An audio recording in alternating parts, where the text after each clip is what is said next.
ನಮಸ್ತೆ ಎಲ್ಲರಿಗೂ. ಇವತ್ತು ಗುರುವಾರದ ಮಿನಿ ವ್ಲಾಗ್.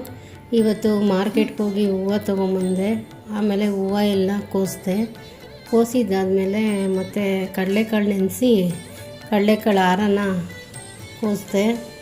ಕೋಸಿದ್ದಾದಮೇಲೆ ದೇವ್ರದ್ದು ಪೂಜೆ ಸಾಮಾನೆಲ್ಲ ತೊಳೆದಿದ್ದಾದ್ಮೇಲೆ ನೀಟಾಗಿ ಒರೆಸಿ ಒಂದು ತಟ್ಟೆಯಲ್ಲೆಲ್ಲ ಇಟ್ಟು, ಆಮೇಲೆ ರಾಯರದು ಫೋಟೋ ಒರೆಸಿ ಕ್ಲೀನ್ ಮಾಡಿಕೊಂಡೆ, ನೀಟಾಗಿ ಒರೆಸ್ಕೊಂಡು.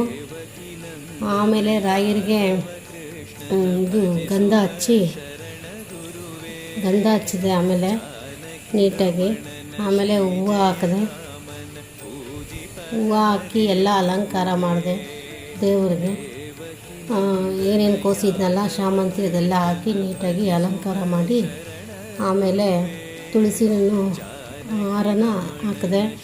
ತುಳಸಿ ಹಾಕಿದ್ಮೇಲೆ ಕಡಲೆಕಾಳು ಕೋಸಿದ್ನಲ್ಲ ಅದನ್ನು ಹಾಕಿದ್ದಾದಮೇಲೆ ದೇವರಿಗೆ ತುಪ್ಪದ ದೀಪ ರೆಡಿ ಮಾಡಿಕೊಂಡು ಕಡ್ಡಿ ಹಚ್ಚಿ ಮಂಗಳಾರತಿ ಮಾಡಿದ್ದಾದಮೇಲೆ ಬೆಲ್ಲದಾರತಿ ಮಾಡಿ ಇಟ್ಕೊಂಡಿದ್ದೆ, ಅದನ್ನು ಮಾಡಿದೆ ಬೆಲ್ಲದಾರತಿಯಲ್ಲಿ. ಆಮೇಲೆ ಪಾಯಸ ಮಾಡಿದ್ದೆ ನೈವೇದ್ಯಕ್ಕೆ ಅಂತ, ಅದನ್ನು ದೇವ್ರ ಮುಂದೆ ಇಟ್ಟು ಆಮೇಲೆ ತುಳಸಿ ಇಟ್ಟರೆ ಶ್ರೇಷ್ಠ ಅಂದರು.